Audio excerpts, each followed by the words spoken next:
kadang-kadang anak kecil ada yang belajar berenang pas udah mulai kelelep di kolam renang gitu di air.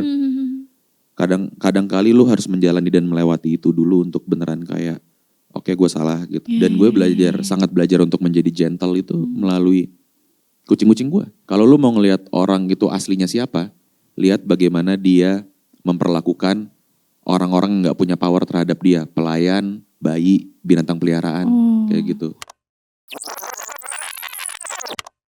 Hello, welcome back to Rewind. And welcome back Hindia.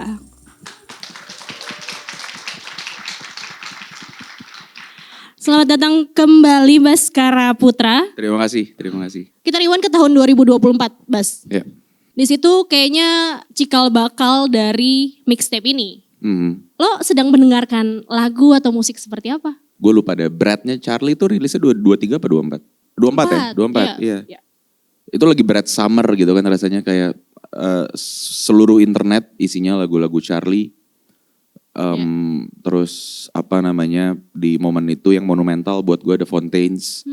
Ada charmnya Clairo juga gitu. Terus beberapa waktu ke belakang karena beli Uta, gue juga jadi banyak banget dengerin Match Champion, lagi dengerin yang kami dengar bersama itu Dominic Fike gitu. Tahun itu juga gue denger Role Model. Musik-musik itu yang nge-shape bunyinya Doves gue rasa gitu. Kebetulan kami di tim tuh dengerinnya lagi sama semuanya. Kadang-kadang beda-beda. Iya. Cuman di momen itu terutama Bliuta sebagai music directornya bersama gue tuh dengernya lagi sama. Dan itu selalu menyenangkan kan kalau lo lagi dengerin musik yang sama di environment yang terutama di saat kerjaan lo adalah bikin musik gitu. Jadi bukan yang kayak oh ya itu bagus tapi kayak gini juga bisa. Nah kadang-kadang ada apa namanya kompromi itu kalau di FIS atau Lomba Sihir terutama ya. Karena semuanya dengernya beda-beda most of the time. Tapi kemarin itu di proses pengerjaan Doves itu gue bisa bilang 85-90% yang gue dengerin sama Bliuta dengerin itu lagi sama persis. Bener-bener yang kayak kalau gini gimana? Anjir di kepala gue juga kayak gitu. Jadi ngerjainnya enak banget kemarin. Kalau itu secara musik. Secara apa yang lo sedang alami dan lo rasakan 1 bulan sebelum ada idea dari Doves ini kayaknya itu lumayan nge-trigger lo. Ini berdasarkan info A1. A1, info A1. Ada 1-2 hal waktu itu yang memang mendorong kayak oh ini emang yaudah deh rilis gitu. Di Februari 2025. Tapi dan itu kejadiannya di Agustus, gue ingat. Agustus bukan sih Tan? Apa namanya? Kita meeting terus kayak ini harus rilis guys Februari 2025. Enggak dong, tapi meeting pertamanya bukan di Oktober. Gila banget gue. September. Ya lu nyari tengahnya doang lu ya. Iya, cuman kan gak benar ya. Cuman pokoknya intinya kayak lewat tengah tahun sedikit terus tiba-tiba kayak meeting kita harus rilis sesuatu, gue juga ada dorongan buat rilis sesuatu. Terus kata Intan, ya udah oke gitu. Dia memberikan gue waktu buat memikirkan proses kreatifnya gimana. Terus gue ingat banget besoknya gue balik ke dia, gue bilang kayak gue udah dapat 4 lagu atau 6 lagu gitu. Besoknya. Yang adalah? Judulnya udah berubah semua. Oke. Tapi Hated in the Nation itu salah satunya yang ada di situ. Anak itu belum pulang, itu gak berubah judulnya. Anak itu belum pulang, judulnya gak berubah. 2 lagi itu gak masuk mixtape, tapi ada. Filenya masih ada nih di sini, di HP masih ada. Judulnya kalau gak salah Pretty Scary sama Icarus itu harusnya jadi menggantikan Perseverance, harusnya dia track 1, cuman akhirnya gak gue masukin. Karena buat gue yang kayak, gue gak mau membuka sebuah rilisan lagi dengan mood yang depressing atau jelek lagi gitu loh di momen itu. Sedangkan LHB dibuka dengan sangat tidak menyenangkan secara mental ya menurut gue gitu. Janji Palsu kan brooding banget, dark banget gitu. Dan gue rasa kayak kalau gue udah ketok palu ini jadi track 1 sepanjang mixtape ini, sepanjang Doves akan begini rasanya gue gak mau. Karena di momen itu juga gue lagi dalam proses decluttering gitu di rumah rapi-rapi ya. Setelah udah, itu berarti tahun ke-3 menuju tahun ke-4 gue udah tinggal di rumah itu. Jadi udah mulai ketahuan apa yang perlu direnov lagi dikit karena udah lama tinggal di situ makin kelihatan kan kadang-kadang behaviornya kan. Lalu juga kayak ada barang-barang yang ini udah nggak pernah kepake nih udah setahun gue. Jadi ada proses gue ngeluarin barang dari rumah gitu dan ternyata itu secara nggak langsung nular ke nulis musiknya, nular ke state of mind gue, mental gue juga. Jadi di momen itu gue decide gue nggak mau pakai lagu ini buat jadi track satu karena akan terlalu sedih gitu, terlalu dark. Ya. Dorongan apa, Bas? Capek aja sih, maksudnya yang kayak gue merasa semua rilisan Hindia itu kan bookmark ya, maksudnya pembatas buku di hidup gue ya gitu. Pas di Menari Dengan Bayangan ya memang hidup gue seperti itu. Tapi nggak serta-merta sih, karena dia merangkum keseluruhan cerita gue dari bocah kan sebenarnya. Iya. Tapi di LHB hidup gue kayak gitu, dan gue merasa di 2024 itu setelah menuju endingnya dari marketing, promo cycle-nya LHB, kayak gue udah gak mau ada di posisi mental seperti ini lagi, capek yang kayak manggung tiap minggu terus ngomong kayak gue pengen bunuh diri itu capek gitu rasanya. Kayak itu kayaknya udah lewat gitu, dan gue merasa udah bisa ninggalin itu, udah bisa lebih dewasa. Tapi gue harus tahu dan cari tahu gimana prosesnya untuk bisa jadi lebih dewasa gitu. Dan gue nazar kayak gue mau melakukan itu di mixtape ini. Berarti meaning mixtape ini juga semacam decluttering diri lo yang lo ingin menjadi seperti itu sekarang. Ya, kayak makanya semuanya minimalis kan. Maksudnya kalau ada yang beli album fisiknya dibuka juga halaman pertama kalian lihat cuma ada teks doang mepet atas gitu, bawahnya kosong. Nggak terlalu banyak elemen-elemen yang ada di MDB LHB tuh semua bagian tuh dipakai lah gitu secara visual. Di musiknya juga tiap kali ada ruang kosong diisi lirik gitu. Makanya banyak kekosongan yang disengaja gitu di Doves. Kayak kita di tim kami di tim mau membuang itu semua, mau membuang mitos Hindia yang lama gitu. Kayak sebutan nabi palsu gitu kan, itu kan apalagi akhir-akhir ini gara-gara Kang Soleh jadi banyak keangkat gitu kan. Itu sesuatu yang kayak gue tidak setuju, dan maksudnya dibilang kayak oh ini panutan gitu, dia nabi apa. Gue sangat tidak suka gitu dengan sebutan itu, dan itu walaupun itu juga sudah tertulis di album kedua ya. Tapi ya di album kedua gue cuman bilang doang kalau enggak salah men, enggak kayak gitu. Cuman tidak melakukan berbagai hal untuk beneran bisa membuang itu. Dan itu semua gue lakukan di Doves gitu, di mixtape. Iya. Emang berat banget, Bas? Ya berat sih, menurut gue sih berat sih. Terutama kalau dalam konteks membandingkan beban mental gue di album kedua ya, dibandingin sama di era-era itu 2022, 23, 24 dibandingin sama sekarang gitu. Jauh banget. Sekarang gue seger lah, gue bisa sober gitu, itu aneh banget. Untuk seseorang yang menulis 5 juta lagi untuk botol minum keras tuh gue bisa sober tuh aneh banget. Gue melewati festival 3 hari dan sober gitu. Sorry, lo literally sober di Synchronize kemarin? Sober gue. Keren lo, mantep. Oh lu enggak soalnya ya, lu enggak. Gue tidak bilang gue berhenti minum, tapi gue sekarang sangat mindful dan udah gak pernah dalam keadaan intoxicated lagi. Gue udah gak nyari, udah gak beli, udah gak yang kayak ada dorongannya buat mau minum gitu. Enggak, sekarang malah tiap kali ditawarin minum tuh yang kayak capek bangunnya ngebayangin kayak mempengaruhi, gimana itu mempengaruhi perut gue, kepala gue, mental state gue tuh capek gitu. Gue udah gak mau. Dan itu sesuatu yang sumur-umur baru kejadian sekarang tahun ini gitu. Dari sebelumnya gak pernah. Dari 2017 gitu, nggak pernah kayak gitu. Oke, dan mungkin Doves ini adalah salah satu yang membantu lo. Nomor satu yang membantu malah feeling gue ya. Maksudnya ya salah satu yang paling besar lah. Oke, sekarang kita breakdown, kita pretelin satu-satu lagu yang ada di Doves ini. Jujur 16 banyak banget sih, Bas. 16 lagu, pembuatan berarti dari Oktober sampai Januari. Karena gue udah harus submit di Januari, karena rilis Februari. Jadi Januari 24 itu paling terakhir gue harus submit. Karena 1 bulan guys dari rilisan sampai dari lu masukin itu ideal itu 1 bulan. Kalau bisa lebih jauh lagi. Cuman udah mepet banget tuh 1 bulan. Benar-benar 30 sampai 31 hari. Jadi kami submit itu di tanggal 20-an Januari. Walaupun sedikit lebih cepat ya. Untuk rilis di tanggal 24 Februari waktu itu. Jadi dari Oktober, November, Desember, Januari. Januarinya juga gak full karena di minggu kedua udah harus mastering. Oktober juga gak full, November gue cuti 2,5 minggu. Jadi kurang lebih kayak ya 3 bulan lah bersihnya. Gue penasaran, Bas. Tapi lo ngerasa lo keren gak dengan bisa melakukan itu? Pas udah submit, kami di kantor tos-tosan. Kayak anjing keren banget bray gitu ya kayak. Sumpah, lu bayangin 16 lagu, lirik videonya lengkap.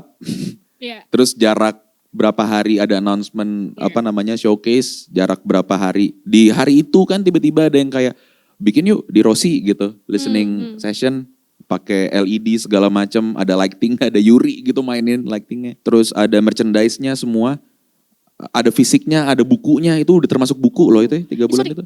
Oh iya itu. Hated in the Nation itu tuh buku itu. Tulisan Pram, iya. Lebih banyak Pram dibandingin gue. Di depannya ada Teguh, ada Pram, gue sedikit. Itu juga dalam kurun waktu segitu, pendek ya. Belum photoshootnya, belum visual untuk bukunya. Terus jarak sebulan ada video klip sama Mas Yogi Kusuma. Iya. Itu 3 bulan semuanya. Oke. Yang pertama lagu mixtape ini dibuka oleh Perseverance in the Face of Grief. Dan ada metronom dari awal sampai akhir bahkan.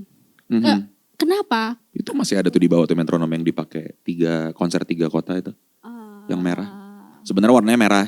Ide metronom tuh pertama kali keluarnya dari Pram. Pram itu kreatif director kami. Muncul dari dia bilang kayak gue pengen deh ada beberapa objek yang menjadi visual utama dari mixtape ini gitu. Yang menggambarkan mixtape ini menjadi kayak tangan kanannya lah dari visual lain selain burung merpatinya gitu. Yeah. Muncullah metronom sama mesin tik di momen itu. Karena kami mencari sesuatu yang bisa menggambarkan bahwa ini tuh proses. Mixtape ini tuh intermission gitu. Dia sesuatu yang memang harus diciptakan untuk ngebersihin piringnya sebelum ada album ketiga. Ibaratnya kalau makan sushi ada jahenya gitu. Sebelum lu makan sushi nigiri yang lain, lu makan jahenya dulu. Yeah. Biar mulut lu bersih sebelum album ketiga gitu. Karena gue dan Pram sepakat bahwa mitologi tentang Hindia yang dibangun dan terbangun secara tidak sengaja di pendengar di Indonesia itu udah terlalu besar dan terlalu banyak gitu. Itu semua harus dilunturin dulu gitu. Hence warnanya putih. Dari awal juga gue ada ide yang kayak ini tuh ngulang semuanya, blank canvas makanya kan sebutannya. Ini semuanya ngulang, warnanya putih. Tadinya bahkan album covernya idenya itu bener-bener nggak ada aspek print-printan ya. Jadi bener-bener cuman semuanya tuh emboss gitu. Yeah. Jadi lu harus megang buat tahu ada gambar burungnya, ada tulisannya. Dan itu yang di scan, hasil scannya itu kan bakal ada kena bayangan sedikit kan. Jadi ada biasnya. Yeah. Itu yang jadi album cover di DSP, harusnya gitu. Cuman pas sudah dicoba ternyata gak sebagus kalau ya udah kita bikin emang ada gradasi aja gitu. Dan juga warna yang digunakan jadi warna utama kan itu juga perpindahan dari putih ke hitam dan sebaliknya kan. Lagi-lagi intermission gitu. Kembali ke metronomnya, waktu itu Pram berpikir keras gitu beliau. Gimana caranya kita bisa punya objek yang menggambarkan bahwa ini tuh proses, ini masih berjalan dan belum selesai. Metronom itu tuh gerak terus kan, maksudnya dalam konteks dia dinyalakan, dia akan bunyi terus, dia akan gerak terus. Makanya ada gestur kami mematikan metronom sebelum tiap kali show Doves. Karena ini tuh lagi break sebenarnya gitu. Maksudnya kami mengisi kekosongan ini dengan intermission ini berbentuk Doves gitu, berbentuk mixtape. Jadi kami memberhentikan itu juga mungkin sebagai simbol kayak ini escapism dari apa yang lagi terjadi di Indonesia gitu, di luar sana. Apa yang terjadi inner turmoil diri lu gitu, kayak lu lagi sedih, lu lagi marah segala macam. Gue mau menghentikan waktu dulu 2 jam show ini gitu. Jadi metronomnya diberhentiin. Makanya pas keluar panggung dinyalain lagi. Itu yang kebetulan kemarin kalau di Jogja ada estafetnya lah yang matiin itu Mas Kolil di show awal. Yang ending pas gue keluar abis sebelum manifesto terakhirnya gue yang nyalain lagi. Makanya setelah itu juga manifestonya ngasih lihat berita segala macam gitu-gitu kan. Kita balik ke dunia nyata lagi. Dan sebenarnya mesin tik tuh juga kurang lebih fungsinya itu gitu sebagai semiotik. Dia kayak ini sesuatu yang masih berjalan, ini cerita yang masih ditulis dan belum selesai. Kayak makanya di semua visualnya mesin tiknya bukan dalam keadaan kayak sudah selesai digunakan atau belum digunakan kan. Kertasnya masih menjuntai gitu, masih jatuh. Iya. Ini masih jalan, ceritanya masih jalan gitu. Ini gue Annabelle ya, berarti lagu yang pertama itu kan metronomnya dari awal sampai sebelum Hated in the Nation itu, berarti setelah itu ibaratnya kita hidup di dunia yang seperti ini, lalu kita dengarkan semua lagu ini, kita fokus di kepala gue sempat ada ide musikal itu. Bahkan kayak sempat kepikiran, apa di ending Love by You itu dinyalain lagi bunyi metronomnya, tapi nggak enak secara musik jadi kayak ya udahlah nggak usah lah. Kita lakukan kan itu tapi benar kurang lebih kayak gitu, kayak dari awal kayak pengen ada suara sesuatu yang berulang dan dia nggak berhenti gitu, di symbolize pakai metronom sama bunyi nafas di Perseverance gitu. Kayak ini lagi ya ini masih dalam proses cerita sebenarnya. Sampai pindah ke Hate It in the Nation. Oke, sampai metronomnya berhenti, Hate It in the Nation. Nah, gue tuh sebagai orang yang bekerja di media, gue tuh suka sebel sama musisi-musisi yang menggunakan judul lagu tanpa kayak huruf besar tiba-tiba huruf kecil semua itu kayak. Oh, lu kesel banget berarti sama Doves ya? Berantakan, soalnya berantakan. Dan dan kayak cuman ada beberapa. Lu kesel sama Zayn Malik dong berarti? Dia kecil gede gitu kayak kita tahun 2010 pas ngirim BBM. Ya. Sumpah. Gue pas pertama kali ngeliat tracklistnya tuh pas dia jadi solo artis yang kayak, lu kenapa bre? Lagunya bagus tapi kayak. Nggak, tapi BMTH juga gitu kan, Strangers juga gitu judulnya. Iya, gue mengerti dan itu estetika. Itu estetika atau bukan? Buat lo? Buat gue estetika gitu. Okay. Bermain aja dengan ya fonetik, fonologi, huruf gitu-gitu ya. Kalau Hate It in the Nation kenapa ini besar? Gue kan punya kecenderungan untuk selalu menciptakan track kembar ya. Track apa sorry? Track kembar.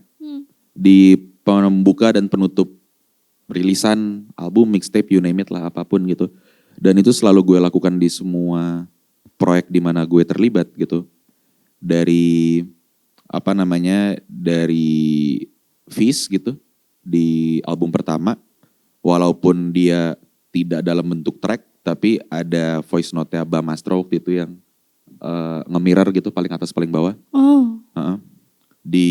Yang nggak ada itu tuh di ini, yang nggak ada itu tuh di beberapa orang ya album-albumnya, rilisan kecil-kecilnya Fizz kayak mini album gitu-gitu nggak ada. Tapi di semua yang lain itu tuh ada gitu, bener-bener ada. Udah jelas membangun, menghancurkan, evakuasi, evaluasi, janji palsu, nabi palsu. Terus sementara selamanya di di lomba sihir yang terakhir, selamat datang, selamat jalan. Hate It in the Nation itu ya dia kembarannya Love by You. Itu kan satu kalimat. Dan itu sebenarnya udah ada gitu ide itu di kepala gue bertahun-tahun tapi baru keluar sekarang. Karena mungkin kalau teman-teman ada yang punya bajunya, ada baju Hindia yang tulisannya Hate It in the Nation Love by You itu keluar setahun sebelum Doves. Sebenarnya itu satu frasa yang dipotong gitu. Ini agak loncat ya, Y-nya gede. Pas gue menulis ya itu bisa jadi apa aja, artinya bisa jadi pasangan, bisa jadi orang tua, teman terdekat, Tuhan gitu yang paling penting, Y-nya besar kan. Sama seperti kita kalau menulis Tuhan, T-nya besar atau N-nya besar gitu seringkali. Dan gue di momen itu melihat negara sebagai sesuatu yang besar juga gitu loh. Yang kayak, oh gue dibenci sama satu Indonesia cuman gue punya Tuhan. Kayak gitu. Kayak, dan itu gue mirror dengan N yang besar dan Y yang besar di tracklist itu. Gitu. Makanya dia satu-satunya yang hurufnya besar kan sepanjang setlist. Kecuali Ayo. Gitu. Tapi kenapa gak langsung Bas? Maksudnya? Kenapa gak Hate It in the Nation langsung Love by You? Gue suka aja sih, maksudnya dengan alur cerita di mana gue selalu pengen di saat orang mendengarkan Hindia tuh mereka selalu merasa dibawa ke titik paling rendah dulu di tengah-tengah rilisannya gitu, album atau mixtape. Sampai akhirnya di ending tuh dibawa lagi ke titik yang sangat tinggi yang bahkan mereka nggak ngebayangin kalau gue bisa ngerasa setinggi ini gitu. Jadi nggak bisa kayak kembarannya tuh di depan gitu, kayak dia harus punya counterpoint itu di belakang. Jadi kita harus terjun bebas dulu ke bawah, baru habis itu kayak dinaikin gitu. Dan selalu kayak gitu kan. Dari evakuasi gitu sampai akhirnya ketemu Mata Air, evaluasi di album pertama. Di LHB tuh 14 lagu depannya tuh semuanya jelek banget lah mental state-nya gitu. Baru dibangun pelan-pelan di 14 lagu terakhir sampai cuma dilempar tai lagi pakai wawancara layer 4 gitu. Dan di Doves juga kayak gitu. Jadi gue pengennya ada kembarannya tuh kayak buku gitu loh. Jadi kayak cover depan sama cover belakang tuh ditutup ketemu gitu. Oke, kita ngomongin Hate It in the Nation. Mungkin ini di beberapa tahun yang lalu sepertinya Baskara Putra quote and quote dibenci sama satu Indonesia di sosial media. Di sosial media Iya, yang iya, kita iya. lihat ya. Tapi kita sebenarnya nggak yang benar-benar tahu apa yang lo rasakan pada saat itu. Dan mungkin lagu ini mencerminkan yang paling baik keadaan itu. Cuman apa rasanya dan gimana cara keluarnya ya? Gue nggak bisa ngebayangin sih Mas. Gua nggak mungkin kayaknya keluar dari situ kalau tidak karena dikelilingi oleh teman-teman terdekat yang sangat baik sih. Dan kayak ya seperti seharusnya teman terdekat aja, kalau salah dikasih tahu, bukan kayak dilindungi gitu loh.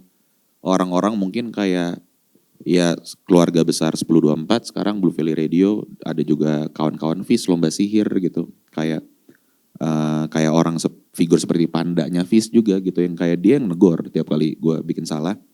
Walaupun di momen itu gue juga rasa gue masih keras kepala ya, sangat keras kepala. Berkali-kali gitu berurusan dengan publik di internet. Nggak berhenti dari 2017, bahkan kayak dari sebelum itu gitu, dari tahun-tahun sebelum itu sampai lama lah, pokoknya lama. Gue merasa kayak yang terakhir aja cuman kasus satanis itu tuh gue udah punya mental state yang baik gitu. Untungnya ya. Kayak gue ngerasa itu adalah sebuah kehebohan yang terjadi karena perbedaan perspektif dalam berkesenian. Oke. Tapi bukan karena gue menjadi seorang asshole di internet gitu. Untungnya gue udah, kepala gue udah seger gitu di momen itu. Kalau enggak pasti udah kemana-mana gitu. Maksudnya gue pasti tidak bisa menerima kritikan, tidak bisa menerima saran segala macam. Kalau itu terjadi dan kasusnya sebesar itu ya. Tapi gue masih semenyebalkan dulu gitu. Dan gue mengakui gue sangat menyebalkan dulu. Gue sangat menyebalkan. Kalau kayak gue sendiri ngelihat lagi kayak omongan gue bertahun-tahun lalu di internet dalam yang bentuk tertulis atau wawancara gitu di depan video, gue juga ngebatin yang kayak ini kalau gue ketemu dia gue injek jagonya nih pas ini, kayak nyebelin gitu. Maksudnya cara menyampaikan opininya juga menyebalkan. Ya gak heran kalau berantem mulu sama orang. Itu baru satu hal gitu, belum lagi kayak opini sosial politiknya juga mungkin masih ngaco di momen itu. Kayak gue merasa gue sangat tahu tapi gue belum banyak ngobrol sama orang, belum banyak belajar gitu, belum baca sebanyak sekarang, segala macam lah ya. Menurut lo, tapi kenapa lo menyebalkan pada saat itu? Karena kayak rasanya gue merasa paling tahu aja gitu loh di momen itu. Mungkin gue juga pernah ngomong ini juga di tempat lain. Anak umur segitu tiba-tiba karyanya meledak, walaupun mungkin kalau dibandingin sama sekarang nggak ada tai-tainya ya meledaknya di momen itu. Kayak berapa sih pendengarnya, anjing so keren banget gitu. Cuman kayak ya maksudnya di momen opinionated gitu, punya opini di kepala, keras kepala, terus tiba-tiba karyanya meledak, gue merasa gue diiyakan, semua yang gue omongin tuh diiyakan sama publik. Jadi gue merasa gue ada ilusi gitu di kepala gue kalau gue tuh kebal nih, gue ngomong apa aja bener. Padahal enggak. Dan bener enggak, kebal juga enggak gitu loh. Maksudnya ya getar juga, kena mental juga gitu, overdias bertahun-tahun kayak gitu. Sampai akhirnya kayak gue merasa sekarang radar internet gue kencang banget. Gue bisa baca opini orang, entah teman atau bukan. Terus gue dalam hati mikir, kena nih besok nih. Terus kena, besoknya kena. Gitu yang kayak... Lu jadi konsultan aja. Bisa sebenarnya. Cuman gue biarin lah orang-orang ini merasakan apa yang gue rasakan dulu gitu. Kayak mantep kan gitu. Kata dia, jahat. Karena over the years tuh banyak banget gitu tanpa menyebut namanya teman-teman yang ngabarin yang kayak, lu waktu itu gimana men? Haha, welcome to the club.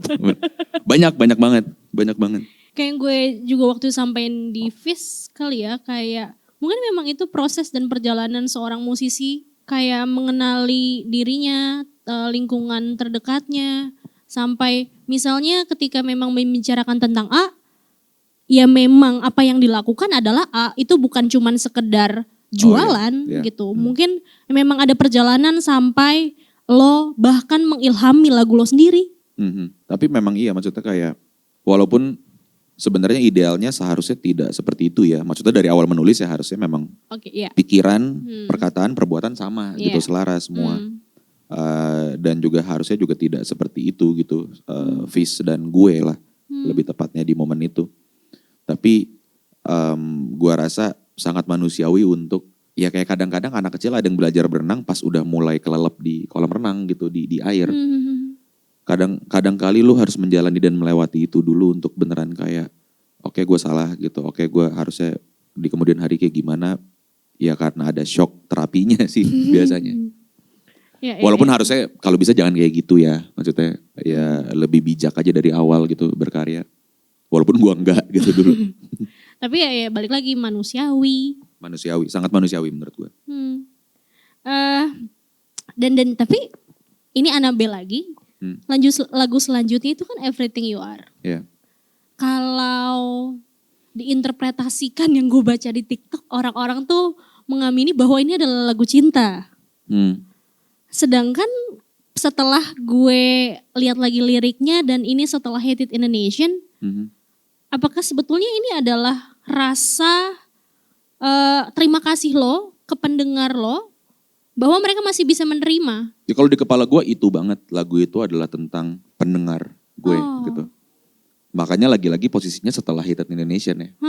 Itu sangat tepat gitu, itu salah satu alasan kuat. Kenapa Everything You Are ditaruh di posisi itu yang adalah berarti track 3. Cuman lagi-lagi ya karena karya di saat sudah mencapai publik ya interpretasinya seperti apa ya bebas gitu ke siapapun yang mendengarkan.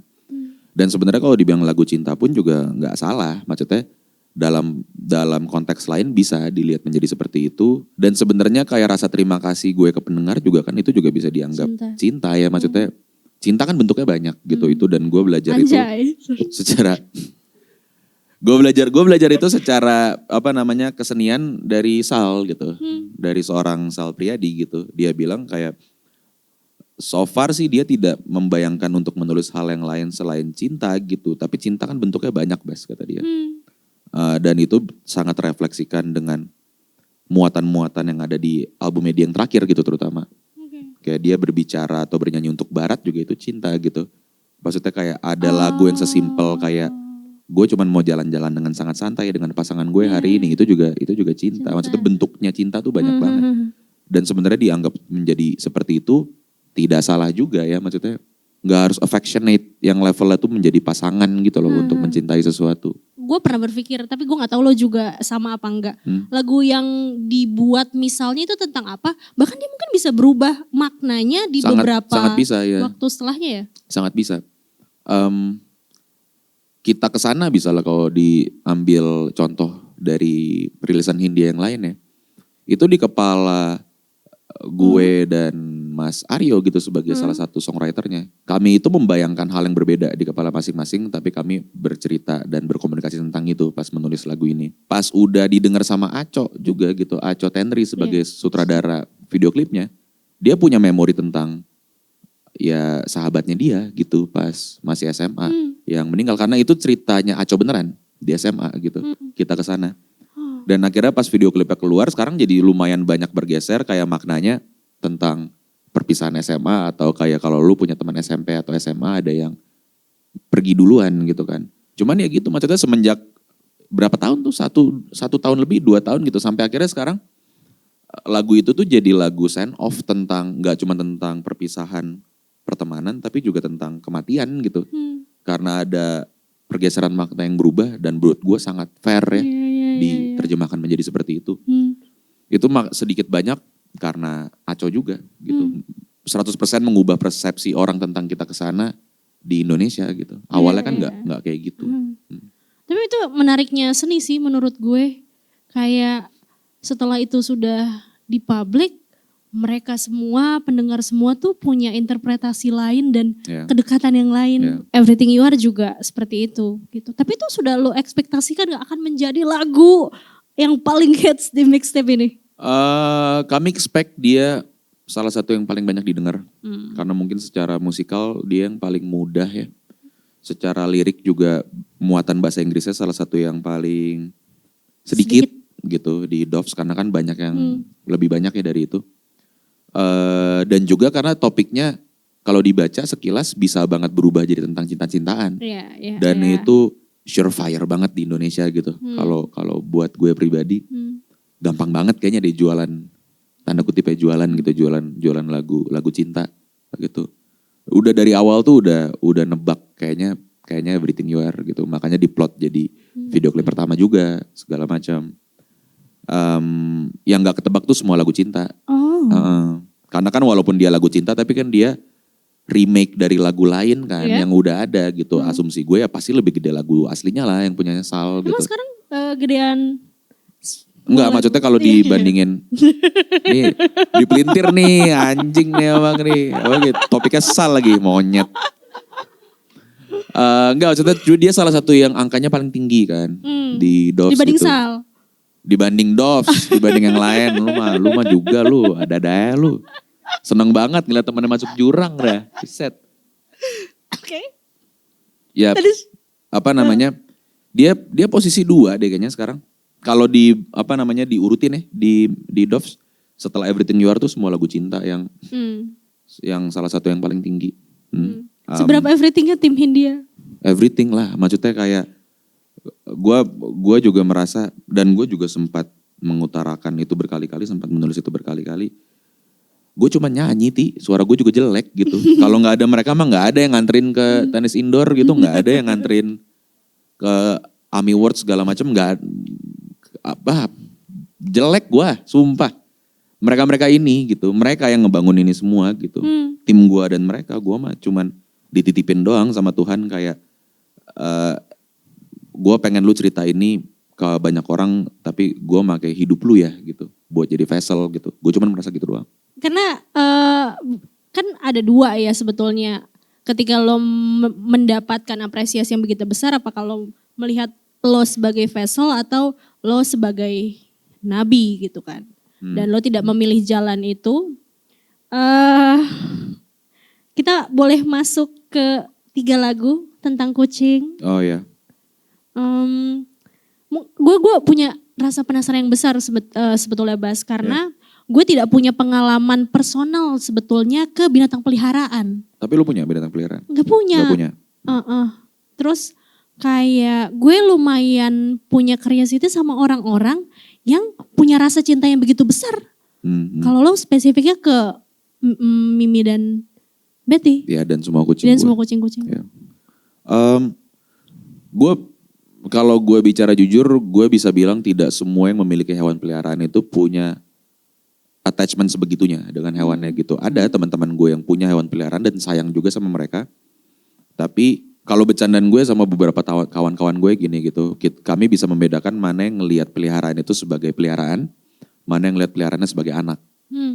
Kalau gue pribadi gue menganggap ke-8 ekor kucing gue itu anak gitu. Dan ya rasanya benar-benar kayak ditinggal manusia gitu kemarin pas Mbak Bebet meninggal. Terus bener-bener di siang setelah ngubur kami sadar yang kayak kok Mimi gerak-geriknya aneh, dipegang badannya panas banget. Dan itu gak berhenti, lama banget gitu medication tapi ujung-ujungnya meninggal juga. Gue lumayan yakin ada faktor kayak dia ngelihat Betty udah gak ada gitu, dia ngedrop. Dan ya gue ngerasa kayak gue banyak banget belajar bagaimana cara bersikap dan menjadi lebih gentle melalui peliharaan sih, maksudnya melalui kucing-kucing gue gitu loh. Ngerti. Lu tahu ini nggak? Apa sih bahasa, bukan peribahasa, ya kalimat lah, semacam kalimat yang ngomong bahwa kalau lu mau ngelihat orang gitu aslinya siapa, lihat bagaimana dia memperlakukan orang-orang yang nggak punya power terhadap dia, pelayan, bayi, binatang peliharaan, kayak gitu. Iya. Dan gue setuju banget lagi sama itu. Yang kayak gue tuh sering banget ilfeel kalau ngelihat seseorang ngobrol sama gue baik di restoran terus tiba-tiba berlaku seperti apa ke waiter gitu. Gue nggak pernah merasa, dan seharusnya kita semua tidak pernah merasa pekerjaan tuh ada yang lebih rendah gitu. Dan itu lebih apparent lagi kalau misalnya dinamika komunikasinya atau interaksinya itu dengan bayi atau anak kecil atau hewan gitu. Mereka ada di situ kan 100% at our mercy kan. Kayak kita bisa ngapain aja ke mereka gitu dan mereka akan sangat sulit untuk melawan gitu. Dan gue sangat belajar untuk menjadi gentle itu melalui kucing-kucing gue. Belajar unconditional love juga melalui kucing-kucing gue gitu. Kayak apa jadinya kalau gue harus nge-treat satu kucing yang punya keadaan tertentu, virus tertentu, dan gue harus bawa dia ke dokter hewan hampir tiap hari, dan billingnya tuh puluhan juta gitu. Di saat kayak emang, ya gue ada rezekinya buat ngelakuin itu, tapi kan tetap kerasa mahal ya. Apakah gue masih mau willing ngelakuin itu apa enggak gitu. Kayak pas waktu itu bertahun-tahun lalu Mimi dan Betty sama-sama hamil gitu misalnya dan melahirkan jadi induk gitu, jadi ada bayi-bayinya. Kayak sebetapa willing gue kehilangan jam tidur untuk sesuatu yang bukan manusia gitu loh. Berhari-hari, berjam-jam tiap hari gitu. Atau pas era pandemi, kayak gue bangun jam 8 pagi pun gak cukup gitu. Gue baru bisa duduk tenang, bisa main HP itu jam 2 siang. Ngurusin bayi-bayi ini semua segala macam, dan itu berminggu-minggu gitu. Kayak dibantu juga sama Mei, tapi tetap capek lah. Gue ngebayangin itu ngelakuinnya bertiga, berempat, berlima aja capek gitu. Apalagi di momen-momen pas lagi sendiri. Dan gue banyak banget belajar untuk punya unconditional love itu dengan hewan peliharaan gitu. Kayak mereka gak ngasih apa-apa secara material ke lu. Tapi ya lu tetap ngelakuin itu karena lu sayang gitu. Bukan karena, oh ya karena kucing ini penglaris gue, enggak juga gitu. Atau yang kayak dia punya red card. Jadi dia akan difoto sama brand makanan kucing dan gue juga dapat. Enggak juga, enggak ngasih apa-apa. Selain cuma nemenin di rumah. Dan tahu kalau gue sedih atau gue happy, udah itu doang. Kita coba treat Mimi dan Betty as a human ya. Apa yang lo paling kangenin sama Mimi sama Betty? Betty tuh di rumah tuh primadonanya tamu. Jadi kalau misalnya nih kita kayak gini di rumah gue lagi nongkrong, Betty akan ada di sini gitu dan ngadep ke kita berdua ikut dengerin. Dan bisa sampai subuh gitu. Dia tuh yang paling kuat nongkrong sama tamu. Serius gak ngapa-ngapain, duduk aja dengan badan yang super gemuk gitu. Terus kayak senyum-senyum aja gitu ngeliatin kita ngobrol gitu. Dia selalu ada gitu sama tamu. Jadi waktu itu pas dia pergi, salah satu yang paling terpukul itu teman-teman terdekat ya. Anak-anak FIS, anak-anak Lombasir. Karena kalau ke rumah itu ya nongkrongnya sama Betty gitu kok di ruang tengah. Dan anak-anak gue yang lain gak ada yang punya kekuatan nongkrong sekenceng Mbak Bebet gitu. Dia. Mungkin dengerin gitu, ngosip, ngobrol. Mimi itu yang paling galak di rumah. Jadi yang kayak dia tidak akan memberikan dirinya dia untuk disentuh. Atau bahkan diajak ngobrol sedikit pun kalau dia gak mau gitu. Galak banget. Bener-bener yang kayak punya. Lo sayang? Ya sayang aja. Itu dia gitu. Poinnya. Itu dia poinnya gitu. Kayak gue gak merasa dia harus jadi se-friendly Betty untuk gue sayang. Enggak, karena dia suatu hari datang ke rumah gue pas gue belum pindah ke tempat yang ini sekarang ya. Dan perlu pertolongan. Minta makan aja, minta makan, minta air. Gak cuman sekali datangnya. Dan ya udah gue tolong aja gitu karena dia makhluk hidup. Dan ternyata pas udah masuk ternyata dia hamil gitu. Dan mungkin itu poinnya dia karena dia butuh bantuan untuk melahirkan. Dan habis itu ya gue urus aja. Sempat nyari adopter tapi gue gak kuat hati yang kayak udah keburu sayang gitu. Akhirnya yang dicariin adopternya anak-anaknya. Agak make sense sih kenapa dia marah-marah tapi. Kenapa? Mungkin dia mengalami trauma. Ya mungkin. Kayak kalau logikanya ya. Laki-laki itu. Kayak kalau dengan logikanya dia lama di jalan dan dalam keadaan waktu itu juga dia juga hamil gitu. Gak mungkin pasti dia ada trauma di jalan atau trauma sama orang sampai dia sebegitunya bahkan sama kucing lain. Dia tuh cuman friendly ke ada Cosmo namanya yang sama-sama long hair.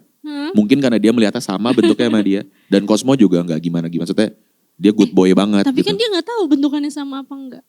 Tahu kan ada kaca di rumah. Oh iya. Sorry. Ngaca mereka. Sorry. Dan itu gue sempat mikir itu sampai di momen kayak ada kaca di rumah yang kayak akhirnya mereka tahu bentuk mereka sekarang gimana ya gitu. Karena ada momennya gitu beberapa ngaca terus bengong gitu ini gue gitu. Serius.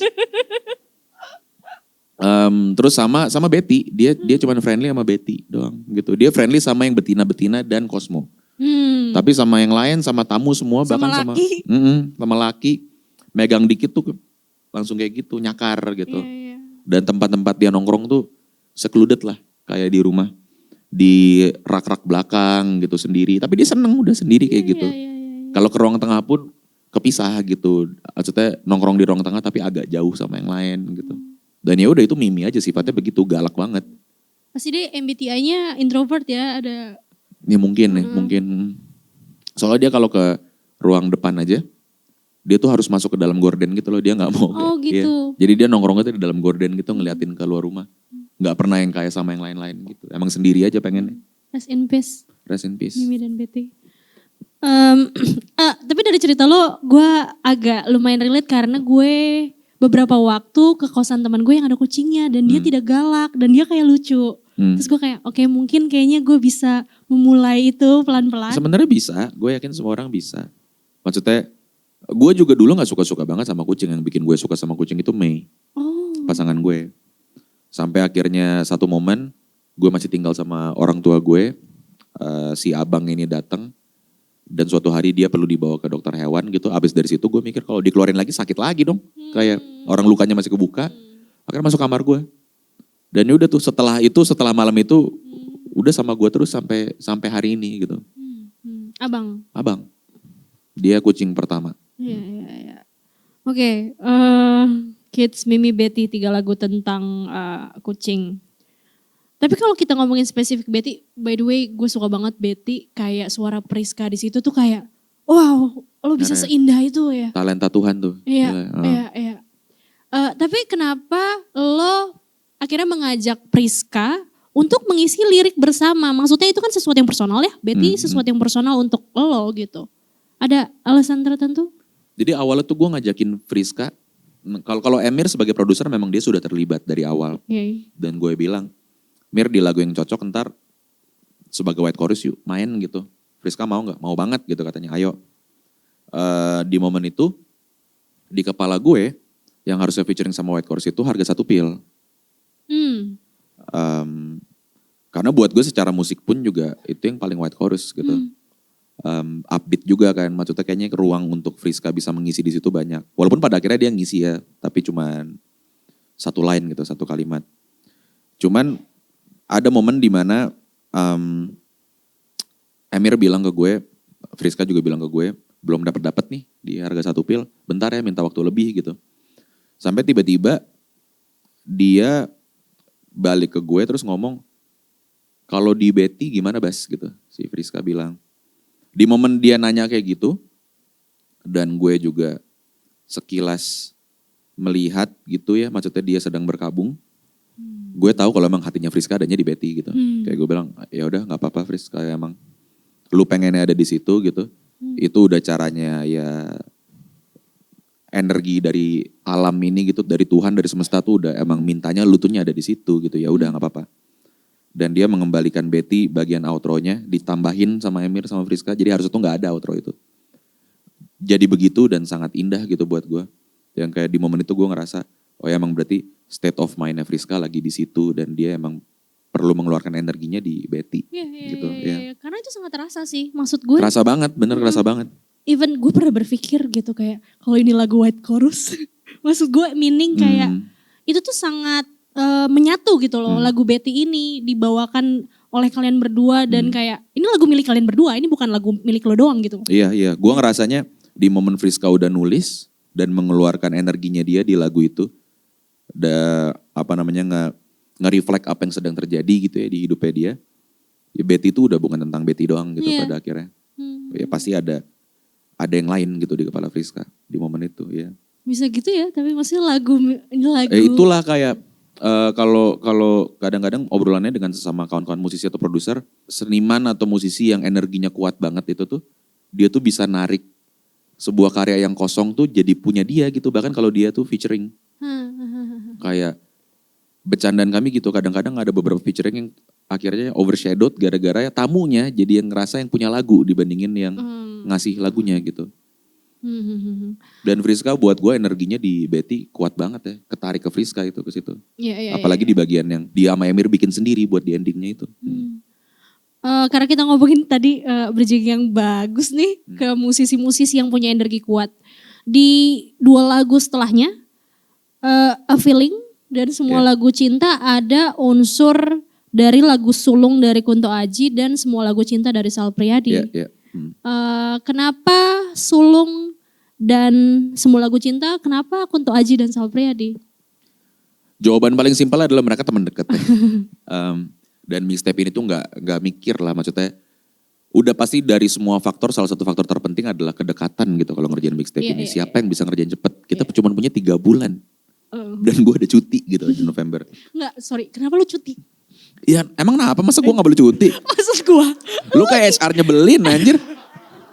Lu masuk teks Nggak, dari HR lo di Twitter lo. Jadi logically, ibarat lu pengen bikin SDL. Tapi gue cuti. Ya gak apa-apa kalau mau cuti. Kan Maple gak cuma lu doang, ada tim lu. Oke. Gak apa-apa, Lanjut. percaya aja sama tim. Lanjut. Ya kan? Ya pasti ada faktor itu. Tapi dari yang Kunto dulu ya. Pas A Feeling itu selesai gitu ya. Bukan selesai sih, cuman bagannya bentuknya udah mulai kelihatan. Gue ngerasa kayak sama kayak lagunya gitu. Ini kurang apa ya? Gue seperti bisa merasakan ada sesuatu yang kurang dari lagunya, tapi gue nggak bisa pinpoint apa. Gue cuma tahu kayaknya Kunto gitu. Tapi gue juga nggak pengen dia menulis lagi gitu di situ, karena di momen kayak gue mengerjakan A Feeling dari draft awalnya banget gitu, sebelum disentuh sama Kevin Quincy, produsernya, sebelum disentuh sama Beliuta, itu tuh mood yang ada di kepala gue tuh ya apa namanya, sulung sama bungsunya si Kunto gitu, sama Mas Kunto. Terus gue ngirim demo ke dia gitu pas masih bentuknya masih demo ya, Cika belum nyanyi di depan.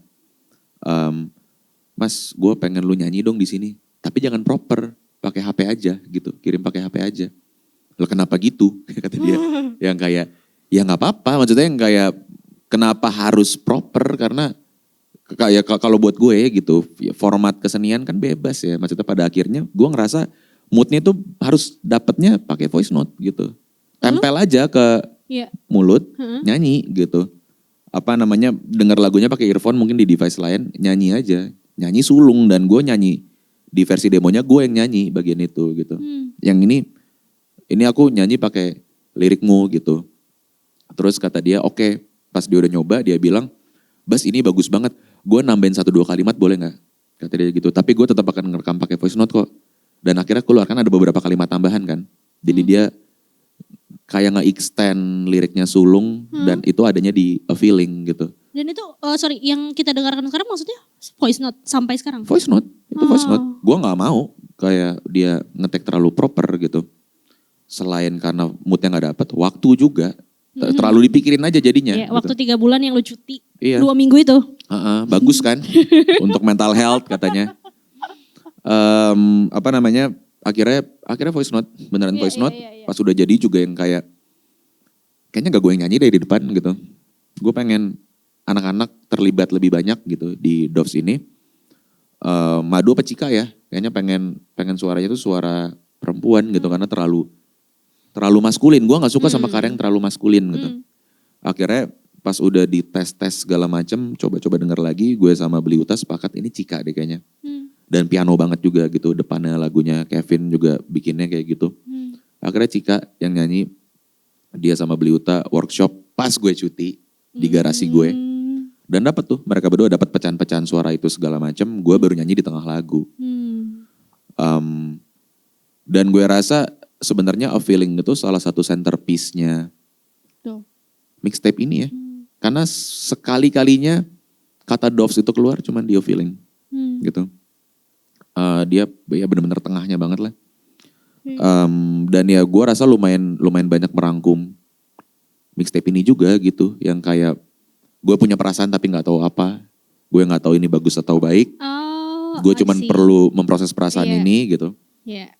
Dan harus diselesaikan, karena kalau misalnya tidak, gue dengan penulisan gue gitu, gue bilangnya, gue tipe orang yang kalau punya kesedihan gue bisa nyekek dunia gitu loh. Kayak gue gak mau sadness itu get the best of me lagi kayak di LHB gitu. Makanya ada kalimat, I'm a big ball of chaos, I choke the world when I cry gitu. Dan itu dijawab dengan sulung gitu di bawahnya, kayak lepasin aja gitu.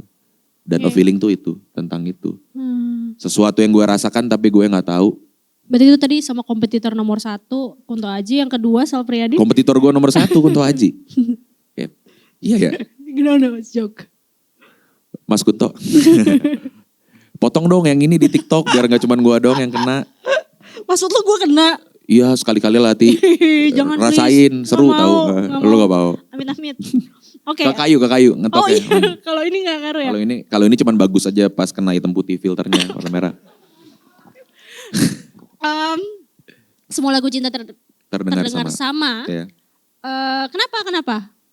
Itu simple banget ya, kayak gue merasa lagi-lagi karena kalau di kepala gue walaupun dia bisa diartikan sebagai cinta, cuman Everything You Are itu bukan lagu cinta gitu, itu lagu buat pendengar. Dan gue selalu memberikan space di semua rilisan gue untuk perasaan gue ke pasangan gue gitu. Untuk lagu cinta, dan belum ada lagu cinta di Doves. Yeah. Pas gue memproses idenya, songwriting, komposisinya segala macam. Tapi pertama gue lagi gak pengen mikir panjang di momen itu. Lu tau gak sih yang kayak... Lu harus cuti. Yes, ya bukan itu. Gak usah dibalik-balikin ke cuti terus, kelar kok. Albumnya kelar kok, masuk nominasi AMI 8. Tenang aja. Masuk santai. Gak usah ditepuk tanganin juga, gak apa-apa. Jadi sombong banget gitu Mas, rasanya kayak terlalu sombong gitu. Itu bercanda doang tadi abangnya. Cuman maksud gue, di momen itu gue lagi gak pengen mikir panjang. Terus yang kedua, lu tau gak sih ungkapan anak-anak muda ini di TikTok yang kayak, bang gue nyimpen seseorang di lagu lu gitu. Yang kayak, ada semacam gestur itu di saat gue mendengar semua lagu cintanya Sal. Gitu ya, di kepala gue tentu pasangan gue. Itu satu. Yang kedua, berkali-kali gue denger lagu itu tuh gue mikirnya kayak, anjing ini teman gue bagus banget tulis lagu gitu. Kayak, dan gue rasa semua musisi tuh punya momen dimana dia mikir, aduh andai kan gue yang kepikiran nulis ini gitu. Dan itu ide besarnya lagu itu. Yang kayak, gue ngomong ke Sal, Dul, aku pinjam lagumu dong gitu. Sorry, Dut. Dul. Oh. Dul. Bukan Dut. Parah lo. Tolong potong di TikTok. Sal Priadi. Let's go. Terus dia bilang dia mau. Ya udah kayak gimana gitu. Terus gue jelasin segala macam. Oke aman. Kayak gue mikir cepet juga ya. Segampang ini, terlalu gampang Mas. Kayak lu mau denger dulu gak demonya? Gak usah, wah kakak. Ntar aja pas udah rilis gitu. Pas udah direkam, dia juga tahu udah direkam, tiba-tiba suatu hari juga dia nyapa. Penasaran aku sama versimu gitu. Tapi terus kayak lagi typing, terus dia tiba-tiba ngomong kayak, tapi jangan deh, ntar aku pengen dengernya pas udah bener-bener rilis aja. Dan akhirnya dia bener-bener nahan denger sampai rilis gitu. Respon dia apa? Seneng, suka sama lagunya. Dan itu ide besar lagunya gitu, yang kayak kadang-kadang gak perlu bikin lagu cinta baru buat, walaupun secara teknis ini baru ya, tapi ini idenya dari Sal gitu. Gue cuman perlu mengkontekstualisasi ulang ini menjadi sesuatu yang punya gue dan pasangan gue gitu. Dan ide besarnya juga itu gitu. Ide besarnya juga adalah yang kayak semua lagu cinta tuh rasanya kedengarannya sama Ti. Kayak kadang-kadang gue gak bisa bedain gitu, kecuali gue fans berat banget. Ini yang nyanyi siapa ya gitu. Karena moodnya sama, ballad, kayak string set tinggi, vokalnya di depan banget gitu. Dan itu kan ciri khasnya lagu cinta balladnya Indonesia kan. Dan bagus gitu, gue gak bilang jelek. Tapi mirip banget gitu, semuanya mirip banget. Dan gue pengen bikin sesuatu buat pasangan gue yang rasanya beda gitu. Tapi dengan ide besar itu. Kalau semua lagu cinta itu sama banget rasanya dan gak ada yang bisa menggambarkan elu di kepala gue. Tapi ironisnya gue juga minjem lagu orang gitu. Dan poinnya tuh itu. The irony of semua lagu cinta ini kedengarannya sama, tapi lagu ini juga semua lagu cinta, sama kayak lagunya Sal, semua lagu cinta juga gitu. Itu ide besarnya lagu itu. Juxtaposisi antara gue mengkritik semua lagu cinta yang lain, tapi gue memuji lagu yang ini, tapi di saat yang bersamaan gue juga nyontoh dan nyontek lagu ini gitu. Tapi poinnya sebenarnya kalau secara muatan adalah, mau lagunya kayak gimana pun gak ada yang lebih cantik dari lu gitu. Lagu ini kalah cantik sama lu gitu. Gitu, keren gak gue?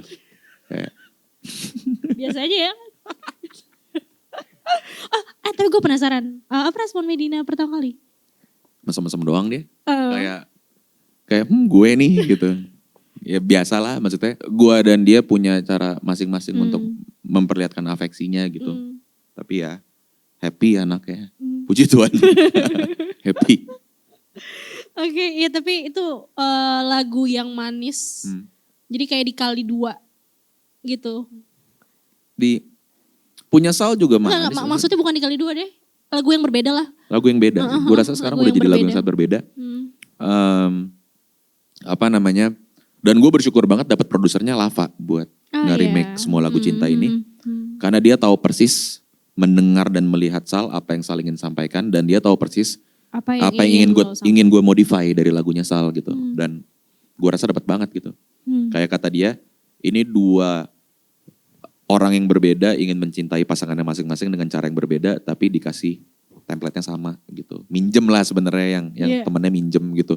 Kayak lu berhasil Bray gitu. Boleh dong buat pasangan gue juga gitu. Kayak boleh kali gitu. Terus untungnya orangnya mau. Menarik banget. Kok gue kayak interviewer banget ya barusan. Kayak menarik banget nih. Kayak promo, kayak terlalu brand mas. Ya. Tapi ya udah oke. Ini serius nih, serius lagi. Oke, serius lagi. Serius lagi ya, oke. Ada beberapa lagu yang sangat political. Yeah. The World is Ending All Over Again. Yeah. Let Down. Ya Ayo. Tentunya. Yeah. Harga Satu Pil. I think itu masih masuk ke political thing karena itu berhubungan dengan institusi. Ya, ya, ya. Oke. Tapi apalagi di Ya Ayo ya, itu kan sangat dancey gitu ya. Padahal itu lo lagi ngomongin banyak hal tentang Indonesia dan kekacauannya. Menurut lo dengan cara seperti ini apakah works untuk audience get it what you mean? Anjay, sorry. Gue kadang gak tahan. Lu kelamaan main sama Gusti tau ya? Tadi timing anjaynya Gusti banget.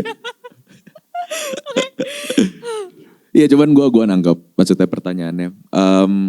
Gue kadang conflicted ya, maksudnya melihat kalau misalnya orang merespon Ya Ayo dan respon utamanya adalah merekam dan mendengarkan dengan khidmat, sebenarnya berarti lagunya berhasil. Karena poin lagunya adalah apakah lu masih mau joget kalau gue ngomongin hal-hal ini gitu. Kalau dia joget? Ya gak apa-apa juga, berarti dia mau joget kan, you just wanna dance. Kayak itu udah beda hal lah. Cuman poinnya adalah pas Emir ngasih kosongannya Ya Ayo ke gue langsung kayak kepantik ide di kepala gue gitu. Gimana jadinya kalau gue bikin banger nih levelnya bisa masuk klub. Tapi DJ tuh juga agak segan buat masang itu di klub gitu. Karena dia sepertinya tidak pantas untuk dipasang di klub. Dan didengar dalam keadaan seperti itu. Dan itu whole idea of Ya Ayo gitu. Di luar ada metakritik terhadap diri sendiri dan mungkin pendengar gue yang lebih casual ya.